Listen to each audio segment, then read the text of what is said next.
When Donald Trump mocked Barack Obama's Harvard law degree, the room exploded in laughter, until something happened that froze the crowd and left Trump visibly struggling to recover. It unfolded inside a packed convention hall in Phoenix, Arizona.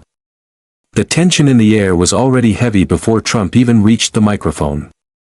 Cameras swept across the audience, some people in red caps, others there for the spectacle, but everyone understood one thing: this night was not going to be ordinary. Then, with his usual mix of confidence and swagger, Trump leaned into the mic and delivered the line that would ignite one of the most talked about moments of the year. Barack Obama. Harvard law degree? Give me a break. Everybody knows it's overrated. The man probably never even deserved it. The crowd roared with laughter. A group in the front row slapped their knees as if it were the punchline of a comedy routine. The laughter rolled across the hall like a wave, fast, loud, almost gleeful. For a moment, it looked like Trump had completely owned the room. His grin widened, and he played to the cameras like a seasoned showman, but then the camera cut to Barack Obama standing calmly off to the side of the stage. He didn't smile. He didn't scowl. He just stood there, composed, carrying the quiet confidence that made him a national figure long before the White House. It wasn't weakness. It was the kind of stillness that made people wonder whether Trump had finally crossed a line. A woman halfway back whispered, "He's not gonna let that slide." Her friend leaned forward, eyes locked on Obama. "Watch, he's about to handle him." The laughter died down, replaced by murmurs that had a different tone entirely. Even some who had laughed seconds earlier now looked curious. The hall no longer felt light-hearted. It felt like a storm was gathering, one made of words, not shouting. Obama stepped forward at last. He touched the microphone lightly, almost as though steadying it, though his voice didn't need steadying. "You know, Donald," he said, "I've heard a lot of strange things over the years. But doubting my Harvard law degree, that's a new one." His measured delivery cut sharper than any raised voice could have. The room went still. Trump shifted his weight, glanced at the cameras, then back at Obama. In the pause that followed, emotions hung thick in the air, embarrassment from those who had laughed, anticipation from those waiting for Obama to push back, and something else too, a sense that this might become one of those unscripted moments people talk about for years. Someone in the press section scribbled notes as fast as they could. A college student in the back lifted her phone higher, whispering, "This is gonna blow up." Obama continued. His tone was conversational, almost relaxed, but with a clear edge of seriousness. "I worked hard for that degree. I didn't buy it. I didn't pretend to earn it. I studied. I taught. I spent nights in the library while most people were asleep. And if you think that's something to laugh at, well, that says a lot more about you than it does about me." Gasps rippled across the hall. Trump raised his eyebrows, forced out a chuckle, and waved his hand as though brushing off a joke that had suddenly fallen flat, but the energy had shifted. The laughter from earlier now felt hollow. People leaned forward, waiting. Even the moderators looked uneasy, glancing between the two men as if realizing this wasn't just another political jab, it was a direct clash between noise and discipline, bluster and substance. A man in a worn University of Michigan sweatshirt whispered to his wife, "He's shutting him down," without even raising his voice. She nodded, fingers tightening on the edge of her chair. Obama let the silence breathe before stepping back with his hands folded. He didn't need to fill the space, the room was already buzzing inside. The cameras zoomed in on Trump's face. His jaw tightened as he searched for a comeback, but his usual rhythm wasn't landing. He was used to getting the last laugh, but now the laugh had vanished. The tension in that Phoenix hall wasn't about volume anymore. It was about weight, the weight carried by whoever spoke next. For a few seconds, the hall felt transformed. Not silent, exactly, there were coughs, whispers, shifting feet, but it was the kind of silence that settles when thousands of people suddenly realize they're witnessing something significant. Trump tugged at his jacket, straightened his tie, and tried to take back the room. "Oh, come on," he said. "We all know people get pushed through Harvard all the time. Political connections. You know how it works." His voice carried, but without the punch it had earlier. In the third row, a young man in a Dallas Cowboys cap muttered, that sounded weak. The woman beside him didn't disagree. Obama didn't rush. He rested his hands on the podium, quiet but commanding. He let Trump's words hang before answering, forcing the room to sit in the silence. "Donald," he said, "when you try to tear down education, you're not just talking about me. You're talking about every kid who dreams of being the first in their family to graduate. You're talking about every person who stays up late studying, hoping hard work might change their life. You can try to laugh at me, but when you laugh at education, you laugh at them too." This time, the audience reacted differently. Applause broke out near the back, hesitant at first, then growing with conviction. Trump waved a dismissive hand. "Typical politician," he said. "Trying to make it about everybody else. I'm talking about you, Barack." But the applause was already spreading, rising, echoing. The cameras caught it. The microphones caught it. And the audience felt it. People were choosing sides right in front of the world. On the left side of the hall, a college student named Angela lifted her phone, live streaming to her friends in Tucson. "This is wild," Angela whispered into her phone. "Obama just flipped the script. You can literally feel the energy shifting in here." Even those who weren't clapping had stopped laughing. The smirks were gone. Some crossed their arms, waiting for Trump to respond, but their faces gave away an unmistakable curiosity. Obama leaned forward slightly, his voice steady and almost conversational. "You know, Donald, there's a difference between tearing something down and building something up. I've spent my life trying to build students, communities, institutions. That's the difference." The way he said it made the contrast impossible to ignore. Trump thrived on disruption and mockery. Obama's strength was composure and clarity. And in that moment, the contrast wasn't just political, it was personal, unmistakable, written in the air. The moderators exchanged uncertain glances, unsure whether to step in or let the moment run its course. One shifted in his seat, but no one moved. The audience didn't want an interruption. This wasn't performance anymore. It was something raw, and everyone knew it. Trump smirked, leaned into his mic, and fired back. "You think you're better than everybody else because of a piece of paper from Harvard? I made billions. I built skyscrapers. I didn't need Harvard." This time, the line didn't hit the way it used to. A few claps, a few cheers, scattered, thin. The punch was gone. Obama raised his eyebrows, almost amused, then tilted his head. "Donald, nobody here is impressed by how many buildings have your name on them. They care about who you've helped, who you've lifted up. And on that measure, maybe that's why we see things differently." The words didn't slice, they thudded, steady and unrelenting. A group of teachers near the middle section broke into applause, even standing for a moment before sitting back down. Someone shouted, "Tell him." It earned a few laughs, but they were laughs of relief, not mockery. In the press section, reporters typed so fast the clatter sounded like another layer of tension. Headlines were already forming. Trump opened his mouth to take back control, but something had shifted. He could feel it slipping. He tried another joke, but the reaction was half-hearted. The room wasn't his anymore. For many in the hall, the memory of that first big laugh at Obama's expense now felt uncomfortable, almost embarrassing. People shifted in their seats, suddenly aware cameras might have caught them laughing. The awkwardness crept in like a slow tide. Obama didn't gloat. He simply stood there, calm, letting the weight of his words settle, and everyone could sense it. He still hadn't fully responded.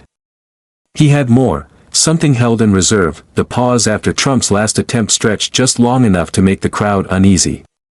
Cameras fixed on Obama's face, waiting. He didn't roll his eyes or react theatrically. He didn't need to. He looked out over the audience as though speaking to each person individually. Finally, he leaned into the microphone. His voice was level, almost quiet, yet it filled the hall effortlessly. "You know, Donald, I didn't just attend Harvard. I didn't just graduate. I was elected president of the Harvard Law Review. That doesn't happen because of connections. It doesn't happen because someone handed it to you. It happens because you earn it." The hall stirred. Some gasped. Some clapped before stopping, as though unsure whether cheering was appropriate. But once a handful committed, more joined in, until applause rippled unevenly across the room. Trump tilted his head, forcing a smirk, but the camera caught the flicker of unease behind it.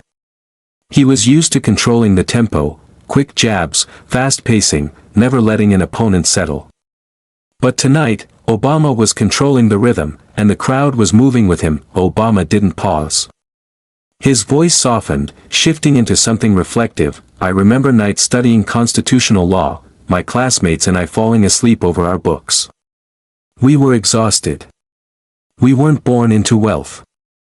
We didn't have shortcuts. If we wanted to change our lives, we had to fight for every inch. I know what that sacrifice feels like. That's what my degree represents. The room changed. Suddenly, people who had never seen Harvard, never imagined the Ivy League, could picture him, young, tired, surrounded by books and coffee, chasing a future that felt just out of reach. A woman in her 60s leaned toward her husband. That's the kind of story my grandkids need to hear, she whispered. Trump raised his hand toward his mic, trying to jump back in. Yeah, we've all heard your speeches before, he said, dripping with sarcasm. Spare us the bedtime story. The country needs strength, not bedtime stories. But his interruption only sharpened the contrast. Obama turned slightly toward him, chin lifted just enough to acknowledge the comment. Strength isn't about how loud you shout or how many insults you can throw, he replied, offering a faint smile. Strength is staying steady when people are trying to tear you down. That's the kind of strength I believe in. The line landed like a hammer. Applause rose again, louder this time, more unified. A chant began forming at the edge of the hall. A chant of Obama even started in the back before being swallowed by a swell of mixed cheers and murmurs.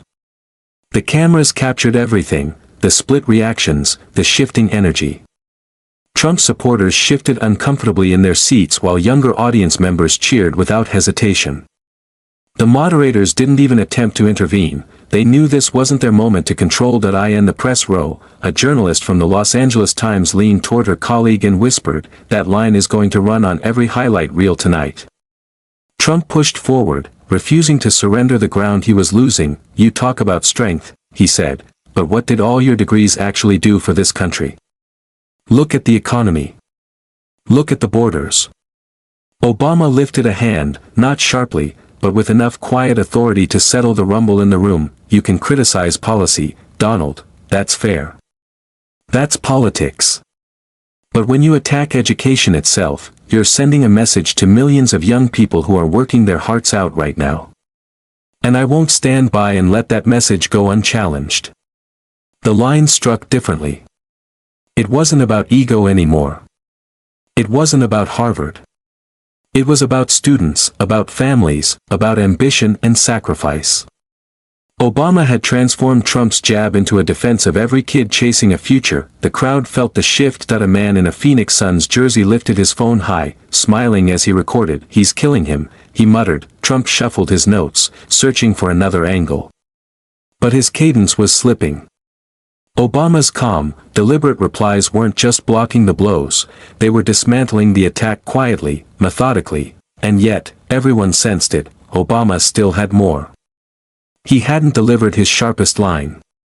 The hall thrummed with anticipation, not chaos. What came next would move the moment away from credentials and into something more personal, something harder for Trump to shrug off. Obama straightened, posture steady, voice precise, letting each word stretch across the hall. You see, Donald, he began, when I talk about my degree, I'm not holding up a piece of paper to feel important.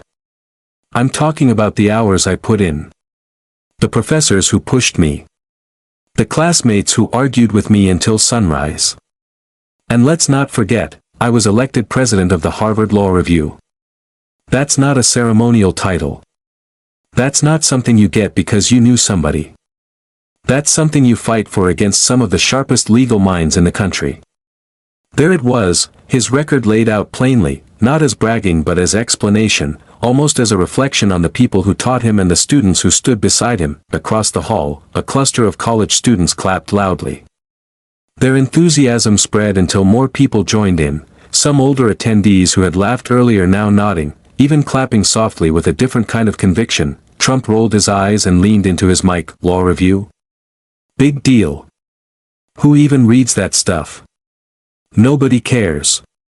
People want action, not paperwork. The loyal cheers that followed sounded thin, hollow even. The camera zoomed in on a man in a veteran's cap. His arms were crossed, his expression unimpressed. He wasn't buying the dismissal. Obama didn't snap back. Instead, he opened his hands toward the audience as though inviting them into the reasoning behind his story. Do you know why the Harvard Law Review matters? Because it's where arguments are sharpened. It's where ideas are tested. It's where you learn to defend your position with facts, not volume. That's where I learned discipline. How to think critically. How to understand both sides before reaching a conclusion. I carried that discipline into the classroom when I taught constitutional law. I carried it into the Senate. I carried it into the Oval Office. The room fell quiet, not detached, but intensely focused. You could hear camera shutters clicking, the soft rustle of programs being folded in laps, the faint hum of phones recording every syllable. A woman in her 40s leaned toward her teenage son. That's what leadership sounds like, she whispered. Her son nodded, eyes still fixed on his screen as he filmed. Trump leaned forward again, searching for momentum. So what, you're saying because you sat around reading books, you're better than the rest of us? Better than the people who actually built things? I built towers. I created jobs. You just talked. Obama didn't turn to him immediately.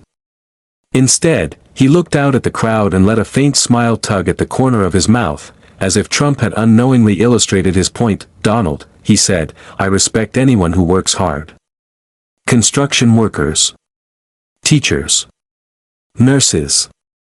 Small business owners. They all build something real every single day. But let me tell you this, books matter. Teaching matters. Law matters. Because without the rule of law, without education, without the people who dedicate their lives to understanding it, you don't get skyscrapers that stand safely. You don't get contracts that mean anything. And you certainly don't get a democracy that functions. The applause that followed was the strongest yet. People clapped. Some stood. Others cheered. It wasn't the wild noise of a rally. It was deliberate, measured, as though the audience recognized they were responding to something bigger than a one-liner or a comeback. Trump chuckled and shook his head, but the smile on his face was tight, almost uncomfortable. He tapped the edge of his notes and muttered into the mic, "Oh, give me a break." From the back of the hall, a voice called out, "Let him speak." The crowd laughed, but this time, the laughter wasn't lifting Trump. It was aimed at him, a signal that the ground was shifting beneath his feet. Obama finally turned fully toward Trump again. Donald, the difference between us is simple, he said, his voice calm and even. You measure success by how many things you can put your name on. I measure it by how many people you can help stand on their own. The line struck like a clean punch, quiet but unmistakable. Trump blinked, forcing a grin, trying to talk over the applause that followed. But his timing was off now. His interruption sounded less like confidence and more like missteps. Obama leaned back a little, letting the applause swell. He didn't need to raise his voice or fight for the spotlight. His composure had become its own form of dominance. In the press section, a CNN reporter typed furiously, Obama flips insult into lesson on education. Audience rallies behind him. Across the country, living rooms watched the broadcast cut to audience reactions, a teenager clapping, an elderly man shaking his head at Trump, a group of college students high-fiving. What had begun as a jab about a degree had grown into something far bigger, a debate about values themselves, about whether loudness outweighed substance, but the real twist was still coming. Obama was about to turn Trump's insult back onto him in a way no one expected. As the applause faded, the energy in the hall felt completely different. Gone was the easy laughter Trump started with. In its place was sharp attention. People tuned into Obama's quiet authority, waiting for the next move. Trump, never comfortable with silence he didn't control, leaned into his mic. Look, folks, you know me. I built buildings. I created jobs. Harvard doesn't matter. Books don't matter. Results matter. And nobody has better results than me, believe me. His familiar rhythm was there, the repetition, the bravado, but the force behind it wasn't. Scattered claps, some cheers, but the room wasn't lifting with him anymore. Obama waited until Trump finished, then stepped forward with a voice that carried a lighter, almost amused edge. "Donald," he said, sounding like he was correcting an old friend, "you keep telling everyone you built things, that you made towers rise. And nobody is taking that away from you. But here's the difference between you and me." The audience leaned forward, the air tightening in anticipation. "You built buildings with other people's money," Obama said. "I built a career with my own hard work. You put your name in gold letters on glass and steel. I put my time into teaching young people how the law works, so they could fight for justice and fairness. One of us is leaving something that lasts. The other is leaving logos on real estate." The hall erupted. Cheers rolled across the room. A group near the back stood up, clapping wildly. Even people who had stayed neutral earlier found themselves applauding, caught up in the moment. Trump's jaw tightened. He leaned into his mic and raised his voice. "Wrong. Totally wrong. I made America stronger. More jobs, more money. Harvard didn't do that." But the timing betrayed him.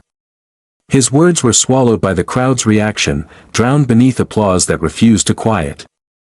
Trump waited, tense, irritated, but the applause only grew louder. Obama let the noise settle, then spoke with sharper precision. "You talk about jobs, Donald. You talk about money. That's fine. But here's the truth, your name on a building doesn't teach a child how to read. It doesn't give a factory worker healthcare. It doesn't help a community survive a crisis. It doesn't strengthen the Constitution that protects every single one of us. Those are things books and education actually do." Gasps rippled through the audience before applause surged again. This wasn't simply rebuttal anymore, it was a dismantling of Trump's attack. Brick by brick, someone in the front row shouted, "That's right." The room laughed, not the mocking laughter from earlier, but a relieved, almost cathartic laugh. People were realizing they were watching a turning point. Trump jabbed his finger toward Obama. "You think you're so smart with your little degree? People like me, we don't need papers to prove anything. We prove it with action. You just talk." Obama didn't hesitate. He turned fully toward Trump, his expression firm and unshaken. "Donald," he said, "if your idea of action is bankrupting companies, leaving workers unpaid, and inflating your wealth while others suffer, then maybe we should all be grateful you never earned a law degree. Because with that kind of education, you might have caused even more damage." The crowd erupted. People leapt to their feet, clapping, cheering, whistling. The sound filled the hall from wall to wall. Cameras swung across the audience, capturing a woman with her hand over her mouth, a young man laughing uncontrollably, older attendees clapping so hard their rings flashed under the lights, even the moderators couldn't hide their reactions. One bit his lip to keep from smiling. Another shook his head, staring down at his notes as though realizing the moment had crossed into something historic. Trump raised his voice again, shouting into the noise, "Fake news. Totally fake. You don't know what you're talking about." But the desperation in his tone was unmistakable now. The timing was gone. And the audience was no longer with him. The rhythm Trump relied on had slipped through his fingers, and every attempt to claw it back only made the contrast clearer between him and the man standing composed on the opposite podium. Obama didn't smirk, didn't gloat, didn't raise his arms in triumph. He simply stepped away from the mic, clasped his hands, and let the silence work for him. His strength wasn't in drowning anyone out, it was in showing he didn't have to dot. A reporter from the Arizona Republic leaned over to her colleague. "That line's going to be replayed on every morning show," she whispered. People watching at home could feel the shift too. Social feeds lit up seconds later, clips circulating, captions forming, reactions exploding. Inside the hall, the entire mood had flipped. What began as Trump's attempt to belittle Obama had become a stage for Obama to underscore what he stood for: dignity, persistence, and the conviction that real power comes not from tearing people down, but from lifting them up. But Obama wasn't done. After dismantling the insult, he was about to go somewhere deeper, somewhere personal. A place no applause line could fake. The cheers finally faded, though the intensity stayed in the air like heat after a storm. People leaned forward, phones raised, waiting. Trump shifted from foot to foot, his confidence frayed by the wave of support Obama had just pulled in. Obama looked from the audience back to Trump and spoke quietly, almost like someone beginning a heartfelt conversation. "Donald," he said, "when you make fun of education, you're not mocking a piece of paper. You're mocking the people who fought for the chance to earn one." He paused, letting the weight settle. "My mother raised me mostly on her own," he went on. "We didn't have wealth. We didn't have old family money. What we had was a belief that hard work, and learning, could take you farther than privilege ever could. That I stayed up studying. I took out loans. And I carried the pressure of knowing that if I failed, the people who sacrificed for me would feel it too." The room fell still. "Not just quiet, listening." "When I walked across that stage to receive my law degree," Obama said, voice softening, "I wasn't celebrating for me.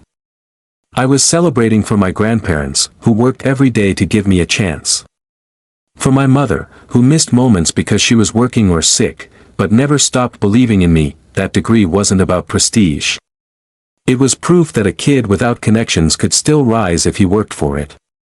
In the second row, a middle-aged factory worker, hands rough, denim jacket worn, shifted in his seat. His daughter leaned toward him and whispered, "That sounds like you, Dad." He gave the smallest nod. Trump tried to puncture the moment. "Everybody's got a story, Barack. You're not special. Lots of people work hard. You're just good at turning it into a fairy tale." But the jab thudded flat. It felt dismissive, empty. The crowd stayed locked on Obama, not because he was polished, but because they heard themselves in what he said. Obama didn't bristle. He simply replied, "You're right, Donald, everyone does have a story. And that's exactly why I tell mine. Because it reminds people that theirs matters too. A kid in Detroit, Phoenix, Cleveland, a kid whose parents work 2 jobs, their education is worth just as much as mine, and nobody has the right to laugh at that." The applause rose again, loud, rolling, unstoppable. People stood. Cheered. Whistled. Hands shot into the air. Trump muttered into his mic, "Fake emotions. Typical politician." But even many of his supporters could feel the tide moving. Obama added one more piece, meeting the eyes of a young man in the crowd clutching a notebook. "I see students out here," he said. "Some of you drowning in debt. Some of you wondering if the long nights are worth it. And let me tell you, they are. Knowledge will carry you farther than cynicism ever will. Don't let anyone convince you otherwise." Cameras caught the young man's face, eyes wide, glassy with emotion. It was no longer political. It was personal. For once, Trump had no comeback. He fidgeted with his papers, muttered under his breath, and stared down at his podium. The difference between the two men had never been more vivid, one speaking calmly, sharing a story that resonated, the other unsteady, stripped of the rhythm he relied on. Near the back, a teacher in glasses stood and clapped. "Yes. That's what these kids need to hear." Her voice cut through the air, drawing cheers. Obama gave her a small nod, then turned back to Trump. "Education isn't a weakness. It's the foundation everything else stands on. Without it, you don't have doctors, or engineers, or workers, or leaders. Laugh at me if you want. But when you laugh at education, you're laughing at America." The applause that followed was explosive, a wave that swallowed the hall whole. The applause hit like a wall, so loud it seemed to shake the rafters, and for a split second Trump just froze, eyes flicking toward the cameras as if searching for a way out. But the moment wasn't finished with him. What came next wasn't just cheering, it escalated into a direct confrontation, a heated exchange where Trump tried to claw back control, only to sink deeper. The last echoes of applause were still fading when Trump lunged toward his mic, voice booming, refusing to stay on defense any longer. "Barack, you keep acting like education is some magic cure-all," he barked. "But listen, Nobody ever got rich because of a law degree. Nobody ever built a skyscraper because of a textbook. The real world runs on deals, on strength, on winning, and I win. His words reverberated across the hall, drawing cheers from a dedicated cluster of supporters near the front. A few of them even stood, chanting his name. The energy tried to swell around him, but it never took over the room. Obama didn't flinch. He stepped forward, voice steady, expression firm. Winning at what cost, Donald? If your version of winning means cutting corners, leaving people behind, or breaking the systems meant to help them climb, then maybe that's not winning. Maybe that's just selfishness. The audience reacted instantly, claps, affirming shouts. Trump jabbed the air with a finger, shaking his head. You call it selfish? I call it success, he shot back. People don't care about your degrees or your books. They care about jobs, money, power. I gave them that. You gave them speeches. A wave of gasps rippled through the room. Some clapped, but many booed. The division in the audience was suddenly visible, like a line drawn down the center. Obama waited for quiet, then leaned forward, voice carrying a cool sharpness. You're right about one thing, Donald, people do care about jobs. They care about stability. But let me ask you, what good are jobs if people have no rights? What good is money if workers aren't paid? What good is power if it only serves the already powerful? The hall erupted, middle rows leaping to their feet, clapping so hard it echoed. Trump shouted over the noise, fake news. You're twisting everything. I built things, I created more than you ever did. You just love to talk. Obama gave a small tilt of the head, a flicker of a smile. Talking, Donald, is how we defend ideas. It's how we shape laws. How we negotiate peace. How we inspire people. Talking is how democracy works. The real question is, what have you said that lifts people up?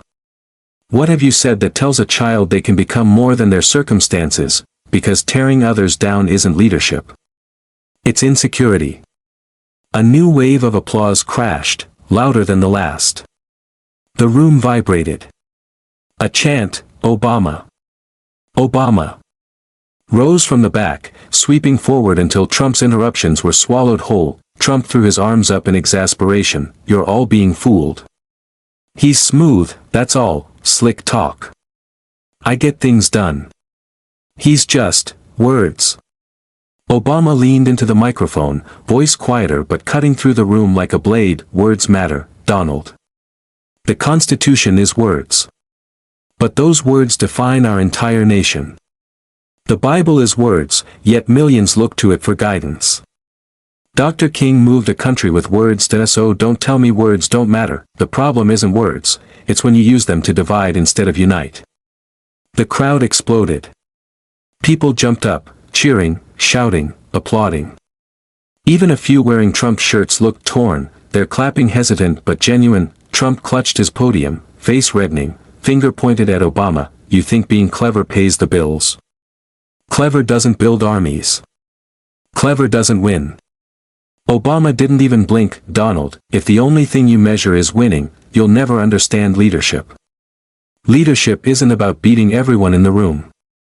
It's about earning respect, even from those who disagree with you. And that's something money can't buy. The sound was deafening, cheers, applause, even stomping feet. It wasn't just support for Obama anymore, it was rejection of Trump's argument entirely. Trump tried to yell something back, but the noise swallowed every word. His gestures grew frantic, but the crowd had made its choice about who commanded the space. Obama stepped back, letting the ovation roll. He didn't need to shout, his composure did the work for him. The moderators exchanged glances, clearly aware they were witnessing a moment destined for headlines, montages, late-night shows, but the breaking point hadn't arrived yet. The moment, the line that would silence even Trump's diehard supporters, was still waiting to land. The room thrummed with tension. Every word felt heavy, historic. Trump, visibly rattled, slammed his palm down on the podium. His voice boomed, strained and sharp. Listen, folks, don't be fooled. He talks pretty, but what did he do? 8 years. What do we have? Broken promises. Weakness. You think that Harvard degree saved you? It saved nobody. It's worthless. A few clusters of applause scattered among his most loyal followers, but it was patchy, surrounded by stillness. The cheers didn't sweep the room the way they once had, they sputtered, flickered, and died out almost as quickly as they began. Obama, steady as ever, waited for the room to settle. Then he leaned in, his voice low and controlled, carrying more weight than volume ever could. You want to talk about worthless, Donald, he said. All right. Let's talk about bankruptcy. Not once. Not twice, but again and again. He paused just long enough. Families lost jobs. Contractors weren't paid. Small businesses collapsed, because of the way you handled your success. So if we're measuring worth, maybe the degree isn't the issue here. The reaction was immediate. A wave of shocked breaths swept across the audience, followed by an explosion of applause so loud it rattled the stage. People jumped to their feet, clapping wildly. Cameras zoomed in on stunned faces, wide eyes, hands over mouths, jaws hanging open. Trump lurched toward the microphone, red-faced. Lies.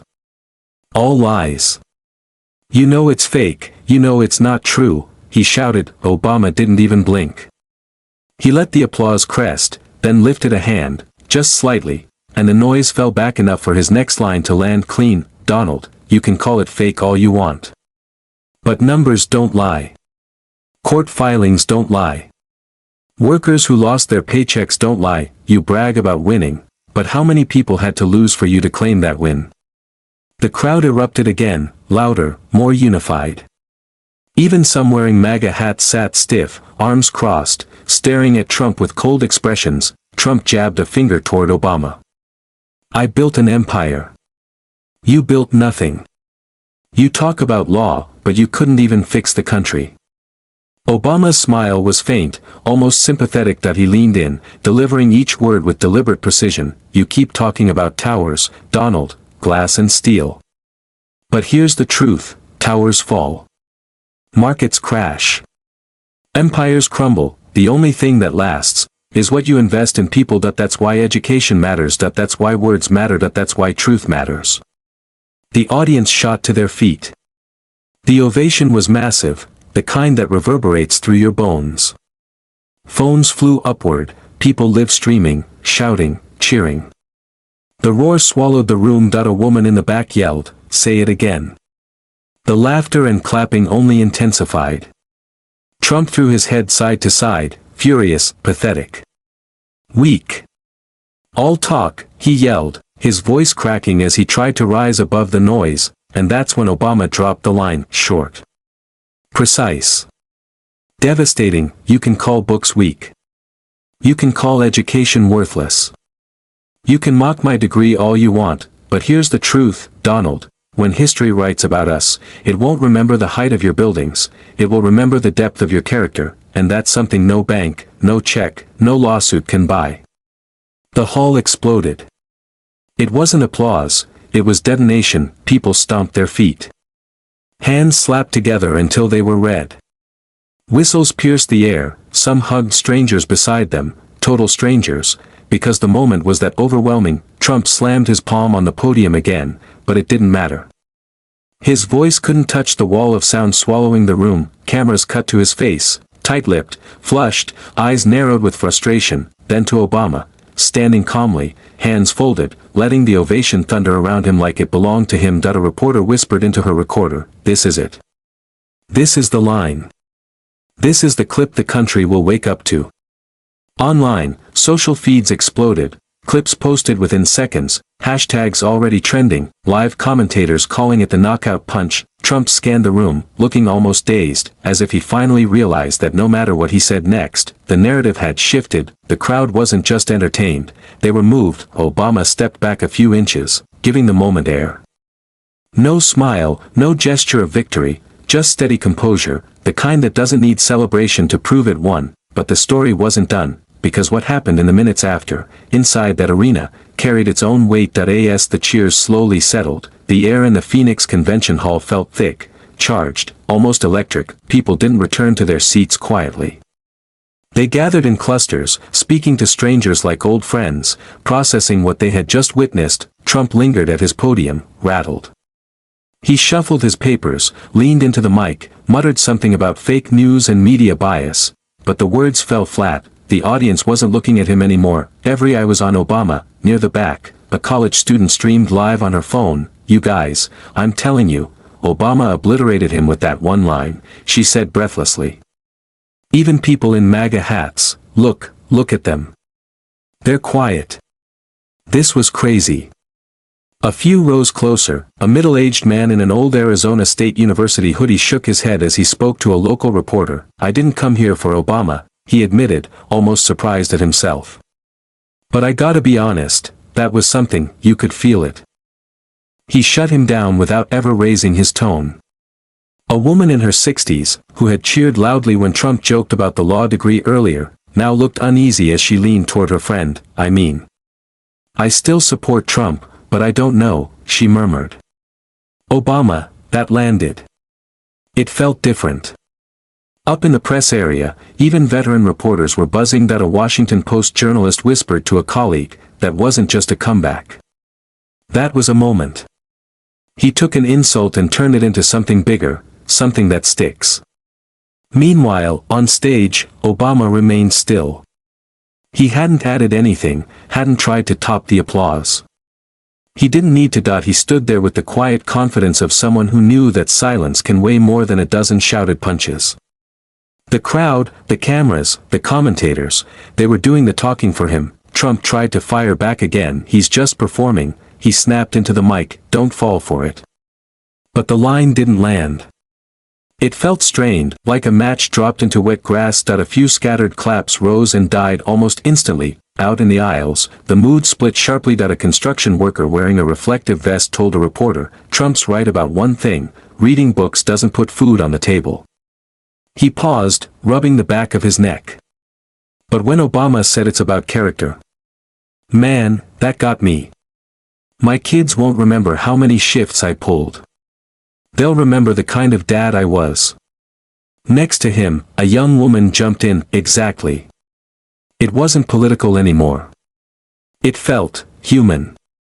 Even the moderators at their desk seemed shaken. One leaned toward the other and muttered, "I've hosted a lot of events, but I've never felt a shift hit this fast. Or this hard." Trump grew increasingly tense, drumming his fingers on the podium, then gesturing wildly toward the crowd. "You see? This is what happens when the media props someone up," he shouted. "They swallow it whole, sweet, cheap candy. It doesn't last." But the room wasn't rallying anymore. The earlier laughter, the loud, rolling amusement that had filled the hall when he mocked Obama's degree, was gone. In its place was a tight, thoughtful quiet, broken only by occasional applause from Obama's side of the room. Then Obama spoke again. His voice wasn't loud, but it sliced through the murmurs like a blade. "Donald, you can keep calling it fake. You can keep calling it weakness. But the truth is simple, character endures longer than towers. Dignity outlives applause. And education will always shine brighter than any insult." That was it. No big finish. No raised voice. Just a truth stated plainly, and the reaction was instant. Another wave of applause. People rising again, clapping with the kind of force that fills a room. Not everyone joined in, but enough did that the sound swallowed everything else. Trump tightened his jaw, shaking his head, knowing he had lost control of the room. A man in the front row leaned toward his wife and whispered, "I came here for fireworks. Didn't think I'd end up getting a lesson." As the program wrapped, cameras followed Obama as he stepped back, shook hands with the moderators, offered polite smiles, and exited the stage. Trump stayed behind, still trying to deliver lines about strength and winning, but the fire was gone. His words felt like echoes of what he'd said earlier, shadows of their former punch. Outside, reporters rushed to send off their stories. Headlines were practically writing themselves. "Obama turns mockery into moral lesson." Obama's composed response steals the night. Character versus insults. Obama dominates Phoenix stage. Social media exploded within minutes. Clips of the character line spread like wildfire, trending nationally before people even reached their cars. Back inside, a teacher walking with her daughter summed it up perfectly: he didn't just win a debate. He reminded people of something real. That's what leadership looks like.